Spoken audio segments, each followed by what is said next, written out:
So this session will be recorded. If you don't want to be on camera, please turn your camera off, please. So it's my pleasure to introduce our presenter for this session, Ginny DEL ROSARIO.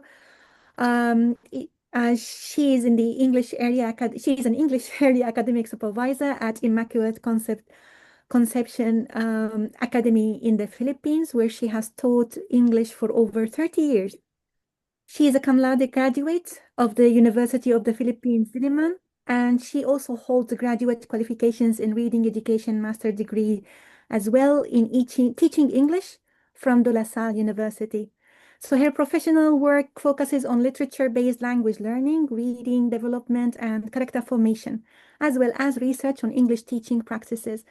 So, Ginny, thank you very much for being with us today. Please go ahead.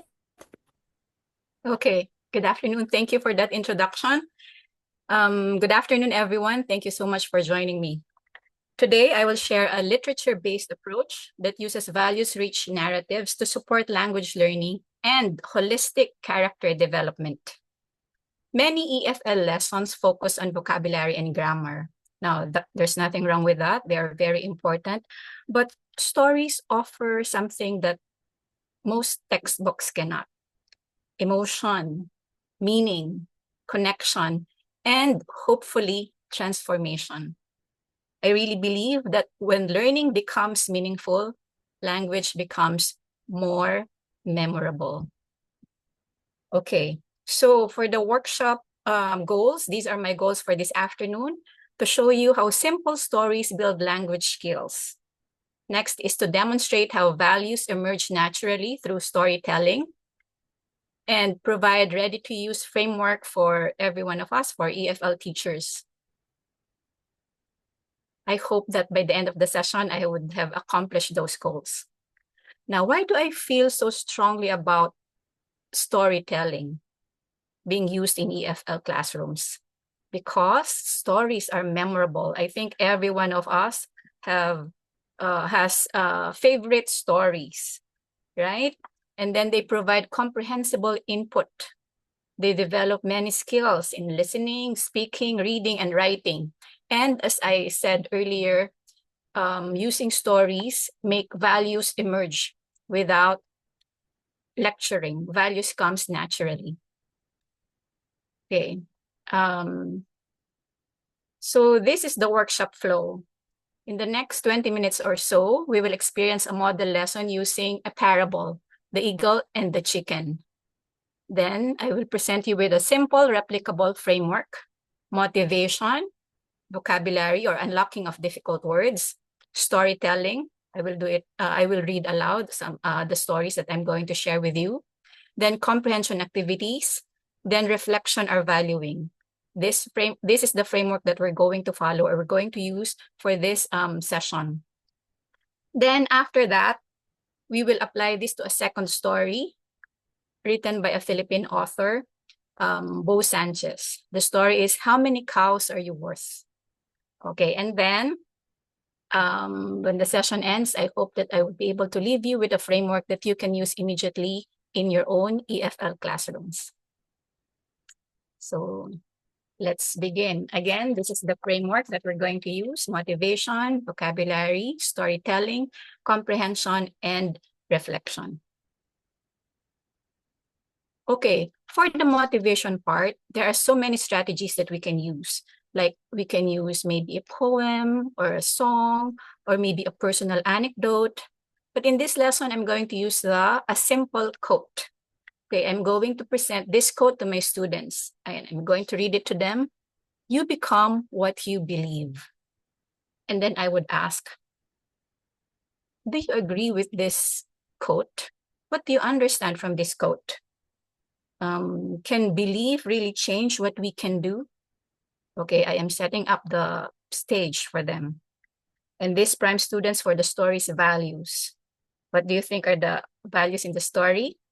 Identity, potential, and self-worth.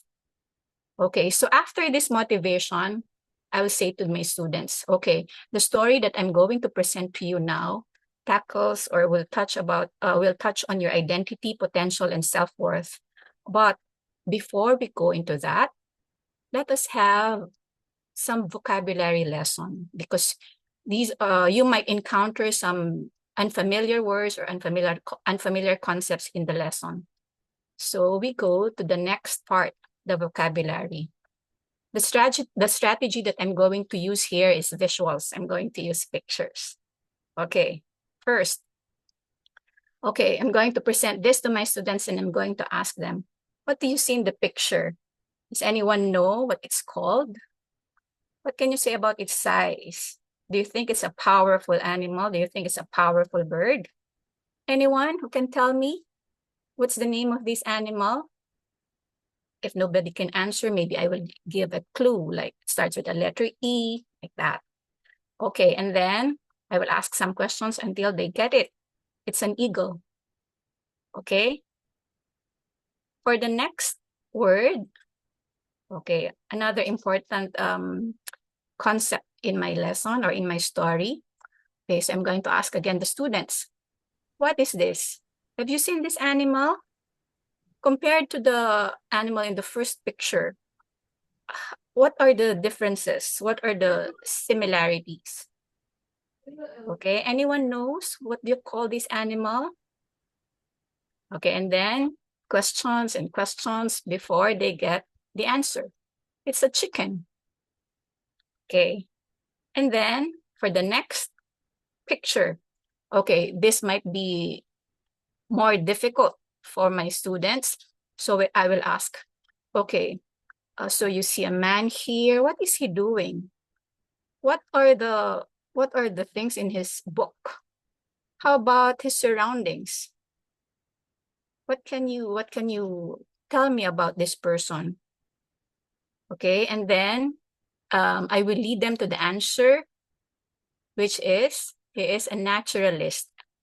They might be able to get the word nature from the picture itself. Okay, and then the last picture. What do you see? For sure, some of them will say, oh, there are wings. Yes, there are wings. And what verbs, what action words come to mind when you see these words? Maybe stretch and soar, right? And then we will discuss some of these words. And then I will say, okay, you get your notebooks, you get your notes, and copy the words, the vocabulary. Before we read the story, I want you to be very familiar with the words already. Okay, so that when they study, when we read the selection, these will not be difficult for them anymore. So, eagle is a big, powerful bird. Chicken, common, ordinary farm bird. Naturalist, a person who studies plants, animals, and the natural environment. Wings, body part used by birds for flying. Stretch, act of reaching out to lengthen muscles to their full capacity. Soar, to rise to a higher level. And we're going to read it as a class to practice their oral skills also. And maybe I can imitate the actions also, especially with stretching and soaring, right? I can use my hands to show my students the action. Okay. After this, we go to the story. Okay, now this is for read aloud. Okay, I'm going to read to you the story also. And please take note how I read it, the emotions that I'm going to use, and maybe the gestures also, if you can see it from there. Okay, the eagle and the chicken. A baby eagle once fell from its nest and landed in a chicken farm. The farmer raised the eagle among the chickens, so the eagle grew up acting like a chicken, pecking at the ground and never looking at the sky. One day, a naturalist visited and was shocked to see an eagle living like a chicken. He said, "This is an eagle, the king of the sky." But the farmer insisted, "No, he's a chicken now." The naturalist lifted the eagle onto a fence and said, "Eagle, stretch your wings and fly." But the eagle looked at the chickens, felt safe, and jumped back down. The next day, the naturalist tried again from the roof, but the eagle still returned to the coop. Finally, he brought the eagle far away to the foot of a high mountain. He held the eagle toward the bright sun and said, "Eagle, you belong to the sky. Spread your wings and fly." This time, the eagle looked at the sun, stretched his great wings, and slowly at first, then powerfully, soared into the sky, finally becoming who he was born to be.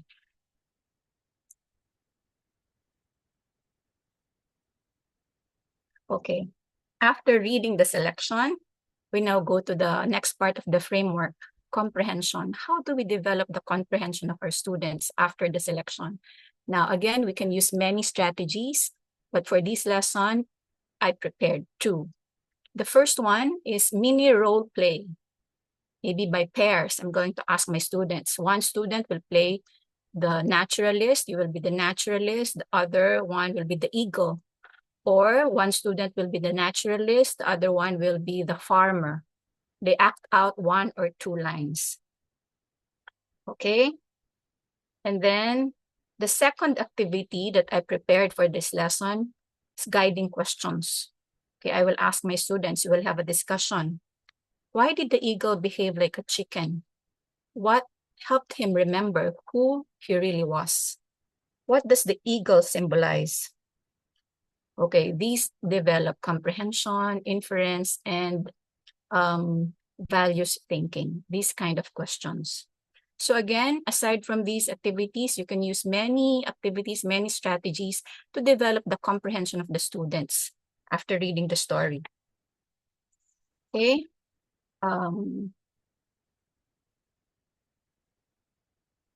Then the last part of the framework, valuing or reflection. I ask the students to reflect on what they have read, on what activities they've done, about the activities that they've done. Okay, I will ask, have you ever felt like the eagle, holding yourself back? What limits you to spread your wings?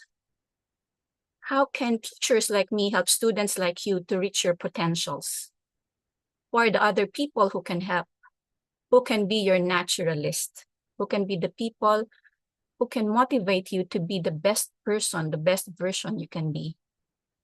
Okay, this kind of questions makes the lesson personally memorable. I hope you agree. Okay. Then, okay, for the second part, for part 2, let us apply the same framework to a different story. Okay, we follow the same structure or framework: motivation, vocabulary, storytelling, comprehension, and reflection. Okay. The next story that I'm going to read is about self-worth. And so instead of using a quote, I'm now using a simple question. I'm going to present this question as motivation for my students. What makes a person valuable? What makes a person important? Then I'm going to get their insight about this. Okay, asking them questions about this, develop their oral fluency and make them analyze, make them think. Okay. After the motivation part comes the next part, the vocabulary. Now I have here 1, 2, 3, 4, 5, 5 words. So we can use different strategies to introduce these vocabulary to our students to unlock these difficult words or these words that might prove difficult for them. Okay, anyone who can maybe suggest a strategy that we can use aside from visuals or aside from pictures? Maybe games, right? Maybe we jumble the words and then we jumble the letters, we present the meaning, and then let them figure out what the word is, what are we asking for. Okay, again, there are many strategies that we can use. Next, I'm going to say, okay, now that we know the words, let me read to you the story. How many cows are you worth? In a small village, a man had to offer cows as a dowry when he wanted to marry a woman. The number of cows showed how beautiful she was, 1 to 10 cows. Brad wanted to marry a kind, intelligent young woman named Angelina, but she wasn't considered beautiful, and her family believed she was worth only 1 cow, even the family. Okay, when Brad asked for her hand, the father said, "Just 1 cow." Brad surprised everyone. "I will not give you 1 cow. I will give you 10. People thought he was crazy.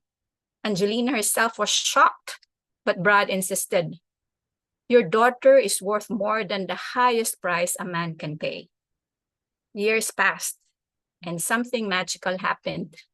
Angelina became the most beautiful woman in the village. Because she believed she was a 10-cow woman, she carried herself like one, and the whole village saw her that way. Ah, what a nice story, right? Okay, so what comes next after this? Comprehension activities. Okay, these are my suggested activities: true or false, sequencing events, compare 1-cow mindset versus 10-cow mindset, and then storytelling with sentence starters, and journal writing, my favorite strategy, one of my favorite strategies, asking the students, what lesson did you learn? Okay. After these activities, the reflection and valuing, which is very important, we should not forget. How do labels affect confidence? Okay, maybe I can ask the students to pair up and share their thoughts, insights with one another. How can we be like Brad, helping others see their own worth? Okay, I think you will agree with me when I say that they are good questions for developing values, right? Okay. And so we come to the last part of my presentation. That's the closing.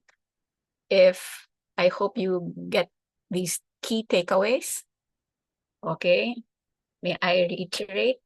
For me, stories help students understand language through context, connect story to their own experiences. I hope I was able to show that to you. Practice communication meaningfully, connect learning to values, feel safe, seen, and motivated, and transform how they see themselves. I hope you got that from my presentation. Again, the framework, I hope you can use this in your EFL classrooms. Motivation, vocabulary, storytelling, comprehension, reflection. Again, you can use many strategies for each of these parts. Okay, thank you very much. Now it's the time for Q&A.